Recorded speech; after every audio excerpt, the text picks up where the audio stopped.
Bu savol hammani birdek qiziqtirmoqda. Bugun muhim bo'lgan o'yinda Husanov boshlang'ich tarkibda maydonga tushadimi? Siz futbol fanatlari kanalini kuzatyapsiz. Biz bilan Husanov haqidagi eng qiziqarli ma'lumotlarni birinchilardan bo'lib kuzatib boring. Angliya Premyer Ligasi doirasida Manchester City o'z uyida Newcastle qabul qiladi. Bu o'yin nimasi bilan qiziqarli va katta ahamiyatga ega? Chunki chempionatda ikki klub Arsenal va Manchester City chempionlik uchun kurashga kirishgan. Va City bugun g'alaba qozonsa Arsenalga ancha yaqinlashib oladi va intriga yanada oshadi.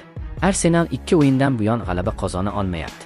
Agar Arsenal bu turda ham g'alabaga erisha olmasa, oradagi farq deyarli yo'qqa chiqadi. Bu degani Husanov jamoasi Angliya kubogini qo'lga kiritishga ancha yaqinlashadi degani. Shu o'rinda bir narsani alohida ta'kidlash o'rinli bo'ladi. Husanovning City'dagi barqaror o'yini va individual mahorati tufayli Manchester City ko'plab g'alabalarga erishmoqda. Agar Manchester City Angliya kubogini qo'lga kiritsa, tabiiyki bu yerda Husanovning hissasi beqiyos bo'ladi. Demak, bugungi bo'lib o'tadigan o'yinda Manchester City jamoasiga ham Husanovga ham faqat g'alaba tilab qolamiz. Do'stlar, bu o'yin haqida qanday fikrdasiz? Kim g'alaba qozonadi? Husanov asosiy tarkibda maydonga tushadimi? Fikringizni biz bilan o'rtoqlashing.